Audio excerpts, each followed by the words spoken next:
Hello, welcome to another episode in this series about creativity for caregivers. And today I want to talk about finding more time. How do we find more time, or how do we make more time in our day to work on our creative projects while juggling many responsibilities?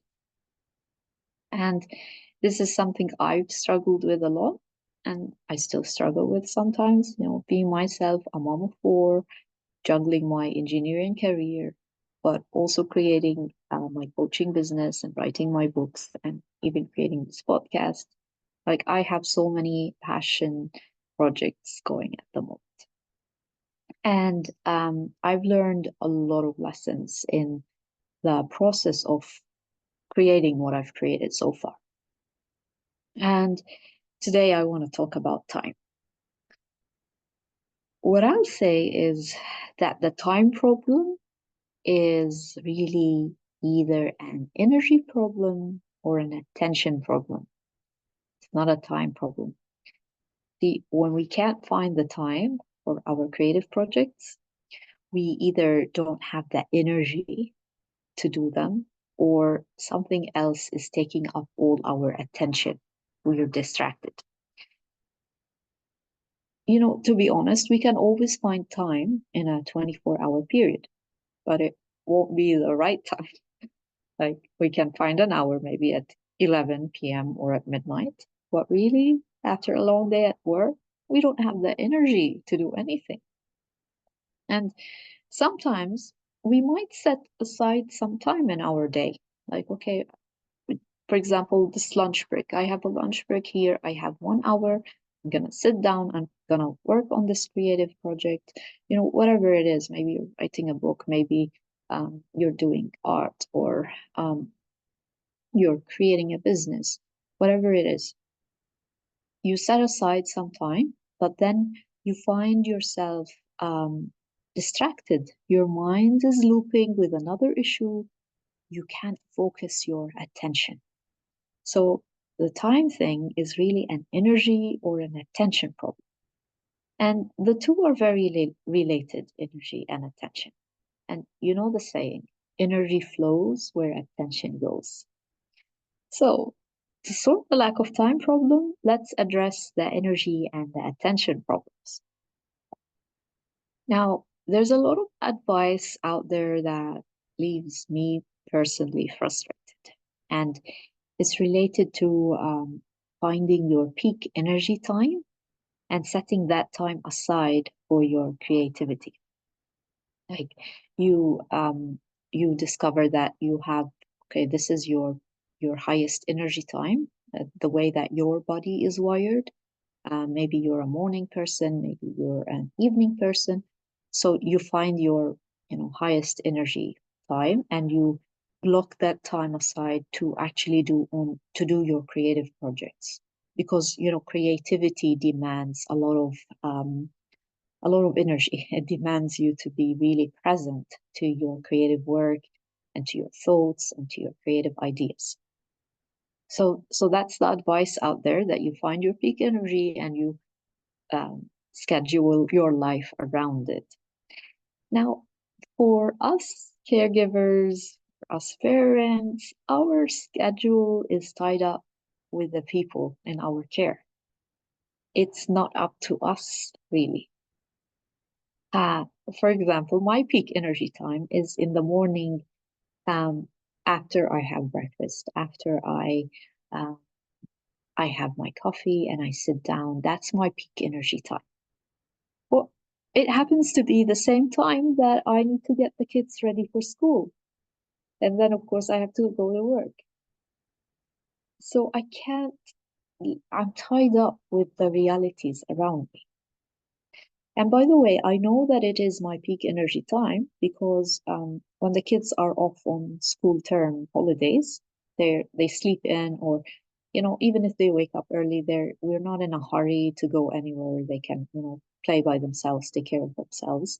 I have that relaxed space, and it's only 1 hour. It's just 1 hour because I still have to go to my day job. It's still a limited time, but I know that I'm not stressed. And even if I don't have complete solitude, like I'm still there, my kids are still up with me in the other rooms in the house, but I can still have that focus and attention on my creative work because it's my peak energy time. It's when my body feels most most energized. But during school time, I can't do them. I need to get them dressed. I need to get them out of the door. My attention is on getting my kids ready before a certain time. I'm under stress. And it's getting better, with my kids growing older. But right now, as I'm recording this, my youngest is 7. The point I'm trying to make is that our schedule is not always under our control. And we are concerned about the present moment. We don't want to wait until our kids grow older. We don't want to postpone our creative dreams. What we really want is for our creative dreams to happen now. So what do we do? And I'm going to share with you what I found to be helpful and what allows me to get things done. And today I want to bring in hummingbird as a spirit animal guide. If you've listened to my previous episode around dealing with creative guilt, you would have learned that I like to call on bird animal medicine, just to bring in more fun and more joy into my creative process. And hummingbird in particular, it's really miraculous creature. It's the smallest of all birds, but it's very resilient. It can travel far distances. And did you know that it beats its wings around 70 times per second? It's it's so fast. See, the hummingbird spirit is really tied to speed and marathon. So I just want to bring it into this space, to this episode today, just to help us just stay inspired that miracles are possible. Okay. And so let me dive in my tips for you today. And the first thing I want to tell you is that each one of us is wired differently. You have to keep this in mind. So please stay out of comparison.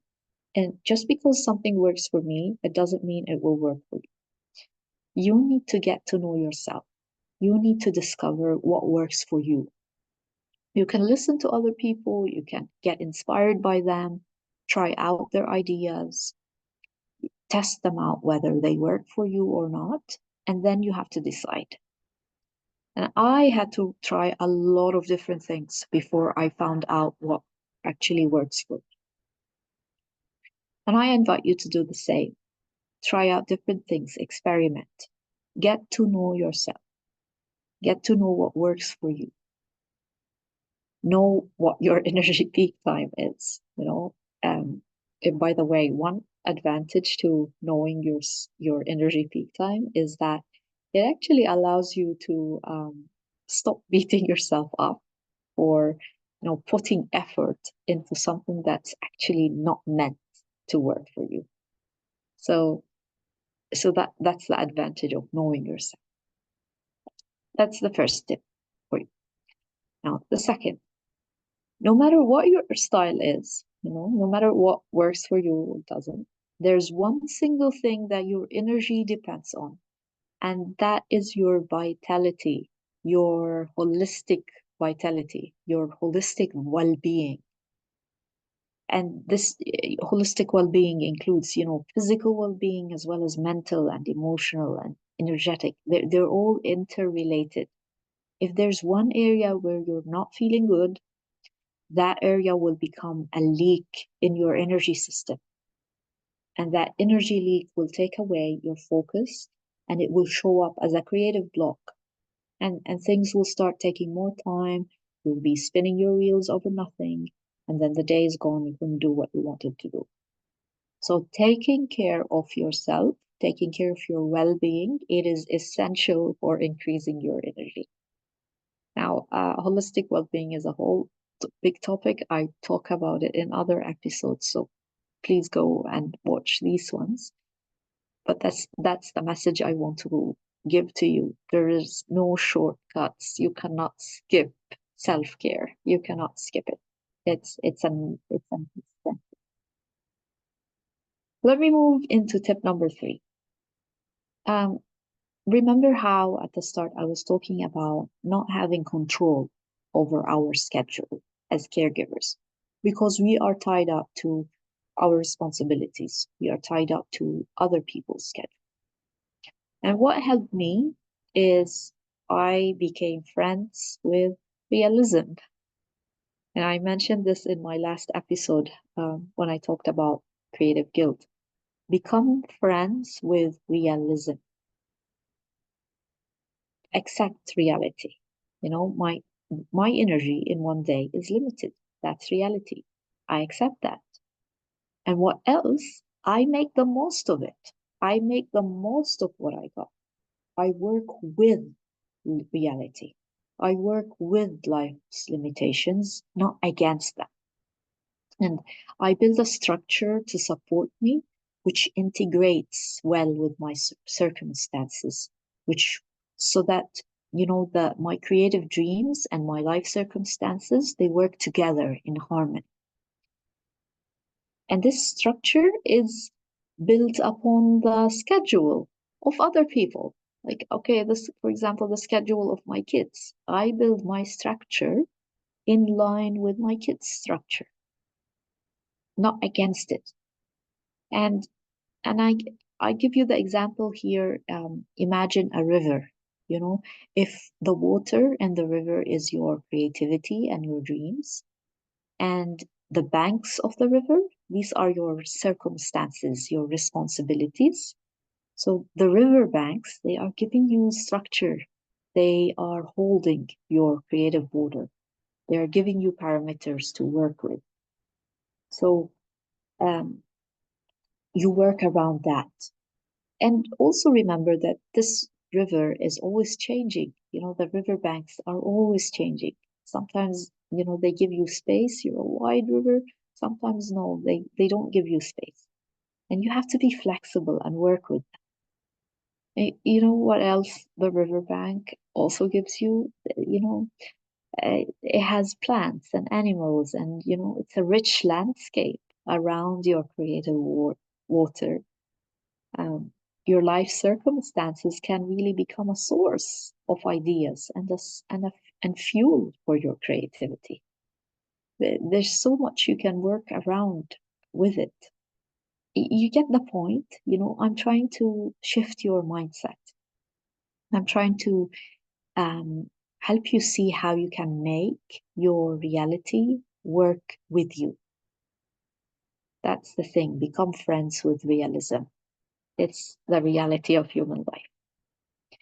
And to make it practical, this supporting structure that you build, it is actually made of small things like getting organized, planning, scheduling important things, including your creative project on your calendar, putting it on your calendar, uh, giving it the proper respect and attention it needs, just like you would schedule an appointment with the doctor or you schedule it in your calendar. And it also involves scheduling in buffer time, what I call, buffer time. This is the time where, things happen. They're not expected. You can't plan them, but at least you have buffer time for it. And be flexible. Be willing to shift things around. Be willing to be on your feet. That's what reality gives you. Another thing that you can do is to minimize logistical choices. I call them logistical. They are like the Monday, everyday choices, like what are you going to have for lunch? What are you going to wear? Um, what are you going to get for groceries? Like those day-to-day choices that are important. We do need to make them because, our young ones or the people we love, they are depending on us to get them sorted. But let's minimize them. Um, Again, plan in advance and create a planning session, for example, at the start of the week to actually decide this is the lunch and dinner schedule for the week. So that during the week, you don't have to worry about deciding.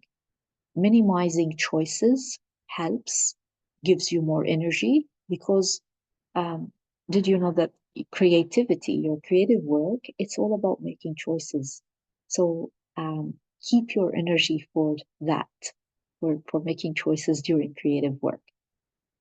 And the last practical tip I have for you is to put a deadline on some tasks that you do. Again, I put deadlines on the mundane things rather than on the creative projects. For example, I'm going to give you an example like housework or running errands. I try to put deadlines on them. Um, I set a timer, for example. I'm doing the dishes. I set a timer. Okay, I'm going to finish the dishes in 5 minutes.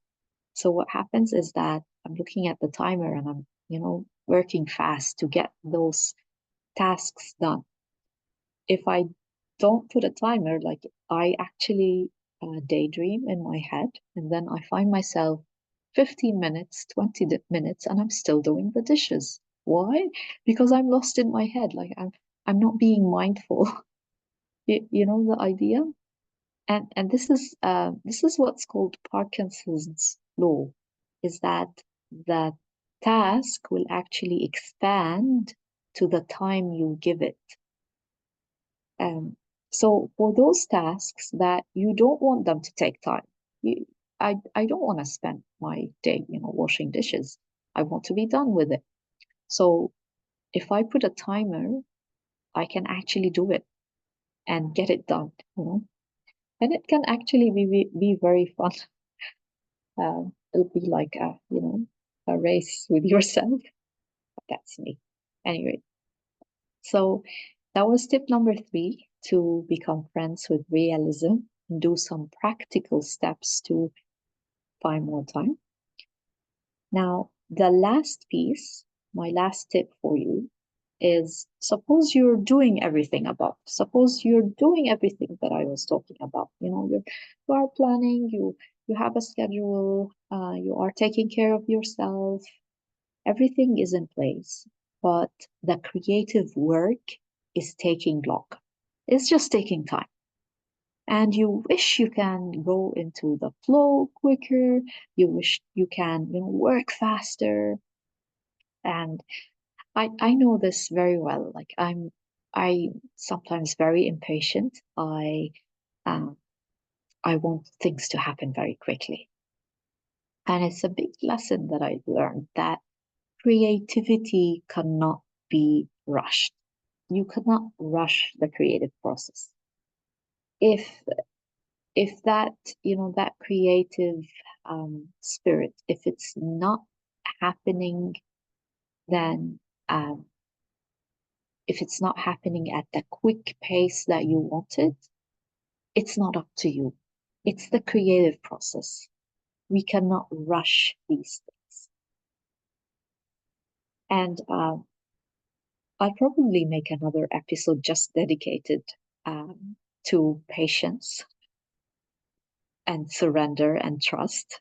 But again, yeah, that's a very big topic. I might probably talk about it in another episode. But for today, around the topic of finding time. So if creativity cannot be rushed, there's also another part of the equation is that we need to be ready for it when it arrives. We need to meet it halfway. If you've listened to my previous episode on energy harmony between the masculine and the feminine energy, you will understand what I mean by meeting it halfway. It's meeting the universe halfway, meeting the creative dream halfway. Now, if the creative dream again, has its own agenda. It cannot be rushed. We need to be ready for it when it does arrive. That's what I mean by meeting it halfway. So, what do we do? What can we do to meet it halfway? Um, Energy harmony is really important.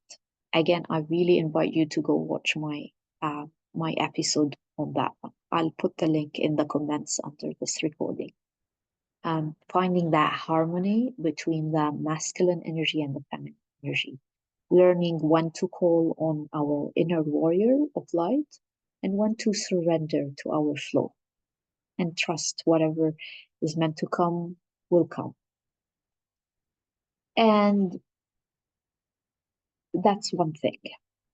Uh, Another tip I want to throw in here is that for you to go into the flow quicker, just at the start of your creative session, what helped me is creating a starting ritual. It's a mindful thing, a mindful activity you do at the start of your creative session. And it can be a prayer or lighting a candle or sipping a cup of tea or maybe listening to a certain song. It can be anything.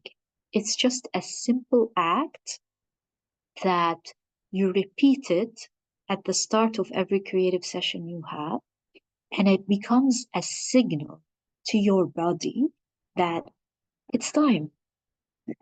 It's time for the creative session. Sorry.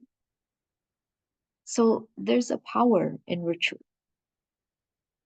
It it helps our physical body as well as our mental and emotional body. We get into the mood that okay, it's time for our creative session. Let's focus, let's be present, let's be ready for the creative idea to come through. And I invite you here to experiment, see what works for you, what inspires you. And the last tip for you today on how to be quicker and feel that your creative time is not slipping away from you. And this has been pivotal for me. It created miracles in my creative life. And it's sourcing your energy from a place greater than the human you. And this is what I call divine power or great spirit. Whatever term that you use, you source your energy from something greater. And I also like to call it sourcing my energy from Mother Earth, from the divine power of Mother Earth.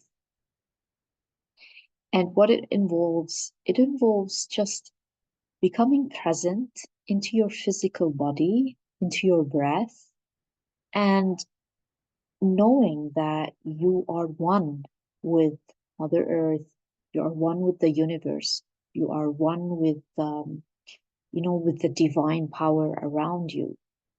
You are one with that. And you can connect to that divine power. You can you source your energy from there. Using your breath, just be a mindful breather. With every breath you take, you pretend that you're breathing in the power of Mother Earth around you or great spirit around you. Connect to that power and see the magic because you are part of the magic. You are part of the magic of life, of creativity.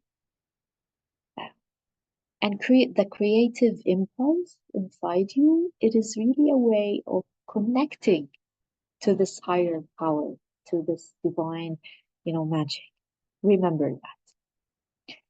And here I want to bring you back to hummingbird, hummingbird spirit, to just remember that miracles are real. There are miracles around us. They are in nature. Just look at the sky, look at the clouds, look at the birds, look at the flowers. Miracles are all around us. Remember that and become one with that. Source your energy from that. And call on hummingbird spirit when you want more speed, when you want more energy. Hummingbird is really a powerful ally in your creative garden.